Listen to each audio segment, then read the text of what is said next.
Hope the discussion was good. Yes.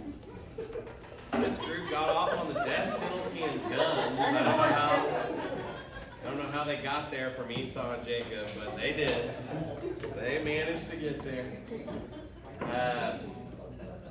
So this is our last Bible study until January 11th.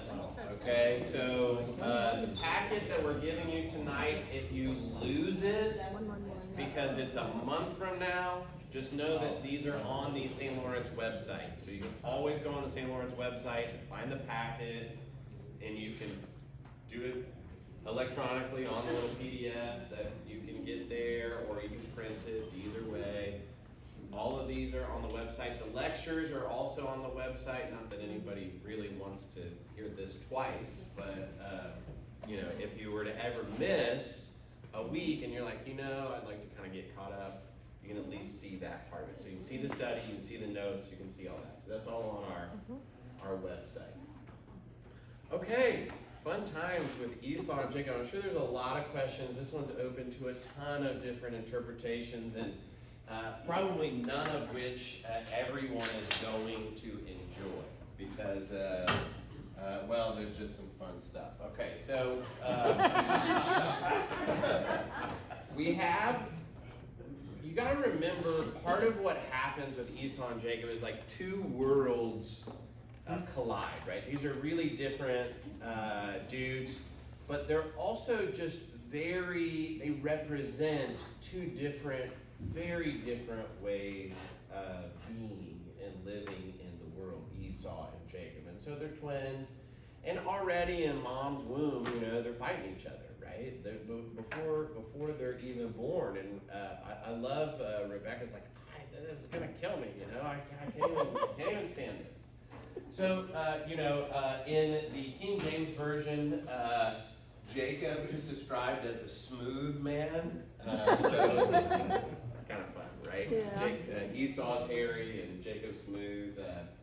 And we see that they're just opposites. The way that the literary description there is just to emphasize that these guys are just complete opposites. This is the odd couple together. But they represent two very different ways of life. And Esau is clearly a more rugged way of life, a more impulsive way of life. And Jacob is more sophisticated. The little thing about he dwells in tents. I don't know if your groups talk about that, but what they're telling you is he's kind of a city slicker. Okay, that's what that is. That's the equivalent of that in Genesis. He's a city boy, and so he's classical music, and Esau's country music or something like that. All right, they're just anything that you can imagine. They're opposites, and that is what the book of Genesis wants you to see.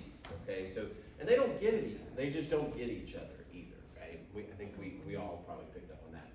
The name Jacob, remember, he's grabbing his brother's heel, right? His brother's born ahead of him.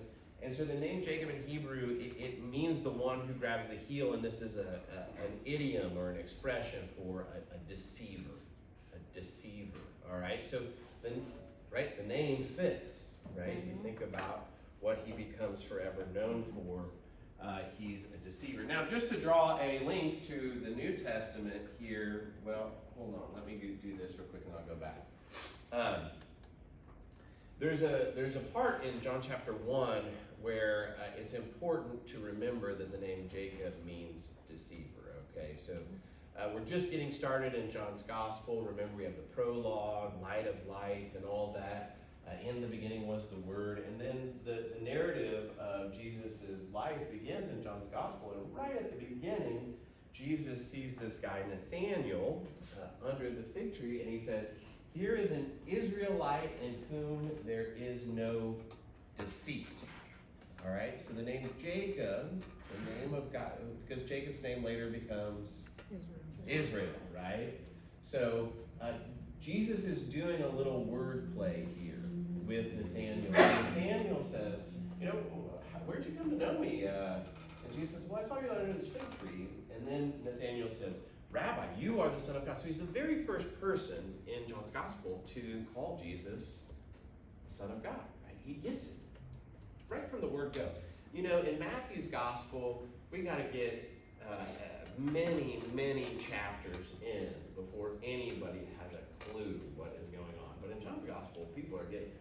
And that is really helpful to notice that Nathanael sees that Jesus is the Son of God. And so this little wordplay goes back to Jacob. And the promises of God, remember, are unfolding through a deceiver, right? Through somebody who is broken, somebody who sees dimly, as we're going to talk about in just a minute. But here we see all kinds of clarity begins to come forth. So just a little link there to what Jesus does, like a little wordplay in John's Gospel. It's lentils, if you wanted to know what the stew was that he sold his birthright for.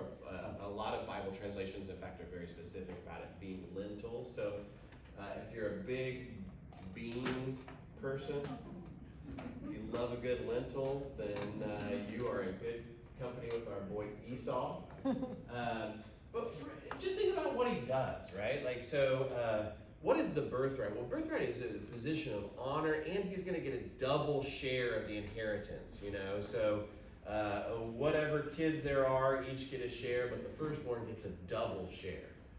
So this just shows us how impulsive Esau is. I'm hungry, give me food, you know? And he's like, those lentils smell amazing, that lentil soup, you know? And I think of like the little cans of soup my parents made us eat growing up. It was pretty gross.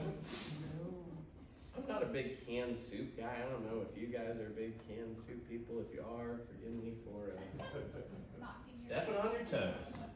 So he just shows, like, he's very impulsive, right? He's not steady. He's not thoughtful. He's like, yeah, sure, anything you want. Yeah, and he said, well, promise. Jacob said, okay, sure, I'll promise. I'll give it away. So he gives it away, right? So he's just demonstrating here. He's not really the right guy, maybe, to carry on the covenant. And then he does it again, right? He goes and he marries these women, and there's that part about how it pains Isaac that he's done this, right? So again, he's just demonstrating. He's just not kind of a reflective kind of a guy. He's kind of your meathead kind of a guy who can't stop and reflect on life. And this just gets him in all kinds of trouble.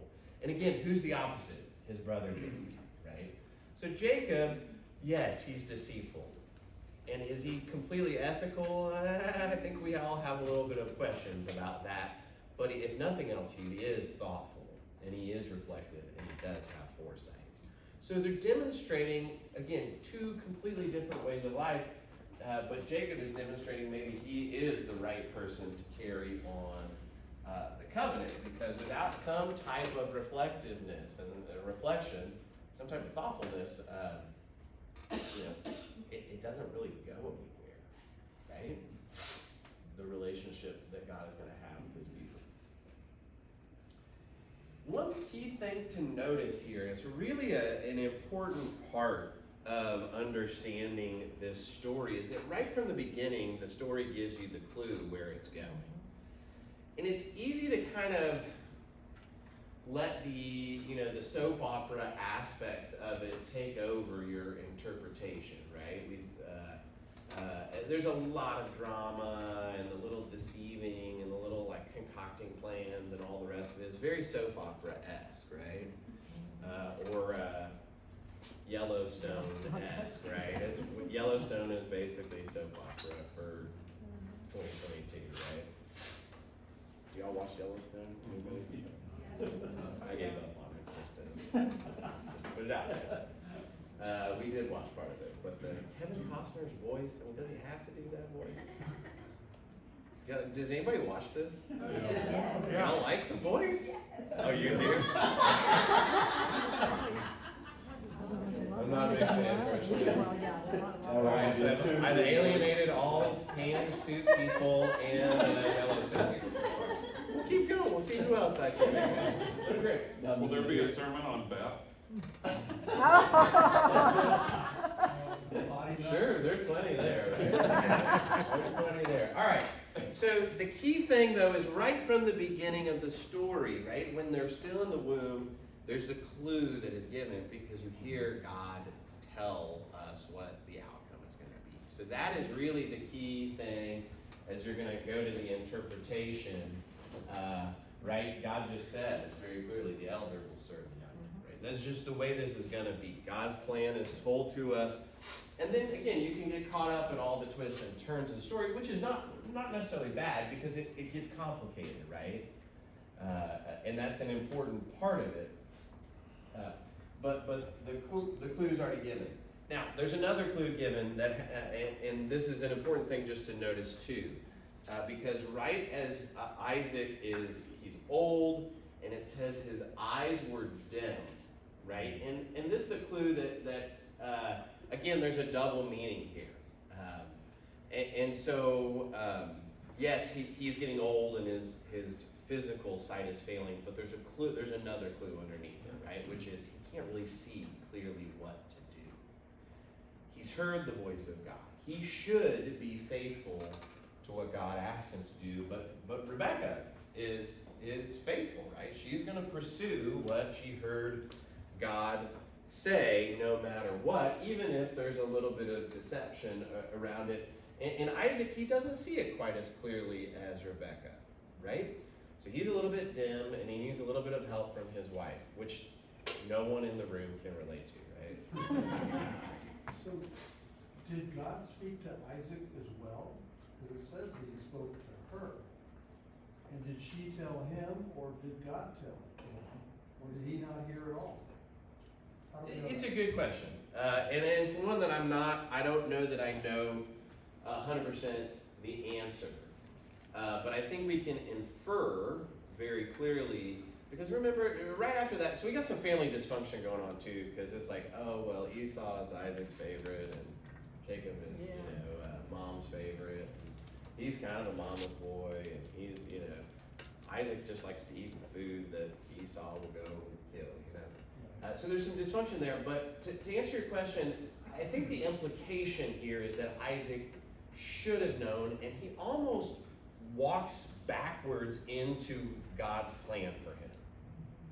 Okay, so sometimes we're all so doggone stupid, and sometimes we, walk backwards into the plans that God has for us, even despite the fact that we're really trying to go in a different direction. I think that's maybe the best way to kind of understand how Isaac, he gets to where he needs to go, but he has to be deceived to get there.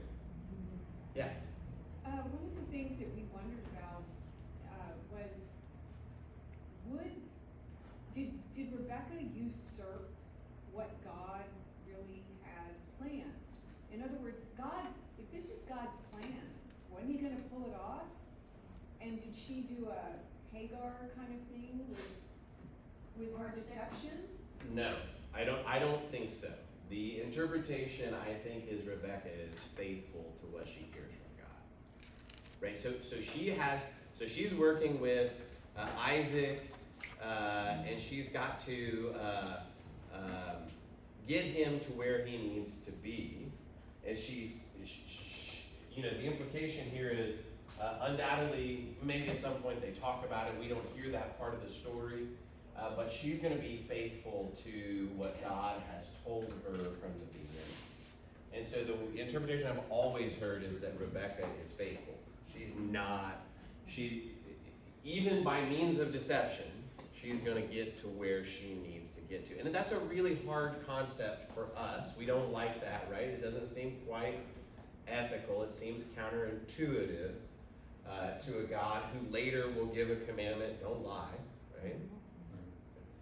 So it is counterintuitive, and that's where the story is complicated, right? It's not a straight line to get to God's plan. To the last question, Go sorry. ahead. I guess, so that kind of helps, I guess, in this, I think what you're saying is like the last question about why didn't he retract his blessing? Yeah, Which was, I think it's really also struggle for me, because I'm like, well, he deceptively gave that blessing, so why didn't he retract it? Sure. So you're kind of saying that maybe at that point, Isaac kind of realized, well, Jacob was supposed to get it technically all along per God's plan, therefore maybe I could retract it, but because that's kind of probably where it was supposed to end up anyway, that's why I'm not going to go ahead and retract it now. I think that's, Possibly yes, I some think that's a midway helpful, into it, as it should I be. like the way you said it, I think it's a helpful interpretation, for sure. Greg, were you gonna say something? We wanna keep going? Yeah, Yes. go ahead. All right, one thing I hope we see is God works with messed up people, right? So like just taking a step back, we're about halfway through the book of Genesis, and look at all the dysfunction that we have seen, right? And these are our patriarchs, these are our like the pillars, the very first people who are in relationship with God. And what do we see from them? I mean, we see all kinds of bad behavior from them. And I think just noticing that part of this, because one of the things, and I was talking to Greg about this before we started tonight, but before the more time you spend in the Bible, the more I hope these people that you're reading about in the Bible it occurs to you that these are just real people. These are just everyday people just like we are. There's nothing particularly exalted about them, and you watch movies and you sort of have this concept of like, oh, they got the halo and aren't they amazing? And then you start reading about it, you're like, geez, these people are, again, this is Yellowstone, right? Like we're reading about just drama and dysfunction, and just think about the things that they're doing along the way that we all would just be like, wow, this is, just all the concubines that come along, and it's going to get way worse in the chapters ahead than it is even so. But like just halfway through the book of Genesis, rather than reading about just perfect saintly little characters who just, okay God, whatever you want me to do today, yes. Like we read about people who are taking the very, very scenic route to get to where God wants them to be, and sometimes having to be tricked into doing what God wants them to do, right? Completely deceived. So I hope that this is just these pillars of our faith tradition who we do venerate and we give thanks for, but these are not, sort of characters out of, that fall straight out of heaven. These are people that are zigzagging their way forward. And hopefully that gives some comfort to, you look in the mirror at yourself, you look at the people you know, and all of us are doing the same thing, right? So the more time you spend in the Bible, the more real I hope these people just seem, because that's all they are. Right? They're no different than anybody you see sitting in the room with you right at this moment. Why not two blessings? All right, so this is what Rodney is talking about, and I think it's a really great thing, because Esau, he comes in, right, like he's out, he goes, he gets the game, he comes in, right, literally, just as the blessing is wrapping up with our friend Jacob. And then I think Esau makes like a really reasonable presentation. He's like, well, just bless me too, right? And we read that, and we're like, how practical is that? Yeah, just give a second blessing. It's all going to be great. And then Isaac, what does he say? I can't do it. What I've done, I have done. Which is I don't think any of us would answer that way, right? Like if, we had two twin boys and one of them, okay, I love you too. Yes, you have my blessing too. But I was like, can't do it. Well, one of the things you got to remember is that blessings like this are typically like a public type affair, right? Like this is a formal type thing that would have taken place in those days. So, Hey, John. what he's done. John, wasn't the blessing kind of like started off with Abraham? It was kind of like a covenant with God, as it was passed from That's right. one generation to the next, and that covenant can't be broken. Yes, that's right. So remember the promises to Abraham are, he's going to give him a land, he's going to give him a people, and then his people will be a blessing to all the nations of the earth, right? So that's a threefold promise to Abraham that he passes to Isaac, and then Isaac is now passing to Jacob, right? But at the end of his blessing, we just should notice what it is that he says, right? Because this is another really strong clue why Isaac is not going to be like, okay, yeah, I was just like, right? Look at what he says, right? Like, cursed be everyone who curses you. If I take my blessing back, he's just said, cursed be everyone who curses you, and blessed be everyone who blesses you. That's the last thing he says in the blessing to Jacob. And then right after that, Isaac comes in, and then it's like, ooh, what do we do? Or Esau comes in, sorry, not Isaac. And then he's like, ooh, what do we do? So he can't really revoke the blessing right after saying this, because then in effect he would have brought a curse on himself. I love this painting because this is Rebecca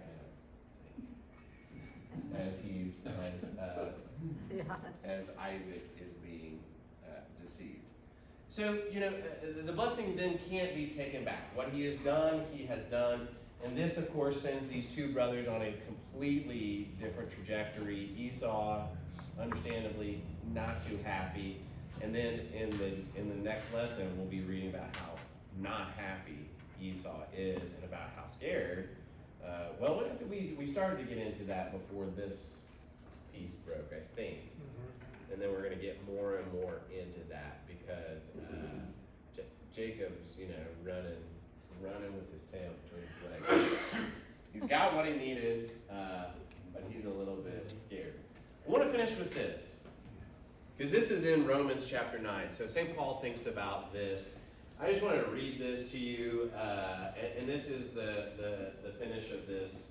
But St. Paul reflects on what we've been reading about over the last couple of weeks, and here's what he writes. He says, "This means that it is not the children of the flesh who are the children of God, but the children of the promise are counted as descendants." Remember, this is a promise to Abraham. Okay, this is in Romans chapter 9. For this is what the promise said: "About this time I will return, and Sarah shall have a son." Of course, that son is Isaac, right? Nor is that all. Something similar happened to Rebekah when she conceived children by one husband, our ancestor Isaac, even before they had been born or had done anything good or bad, so that God's purpose of election might continue not by works, but by his call. She was told, "The elder shall serve the younger," as it is written, "I loved Jacob, I have hated Esau." That's a quote from Malachi, okay, the prophet Malachi. What then are we to say? Is there injustice on God's part?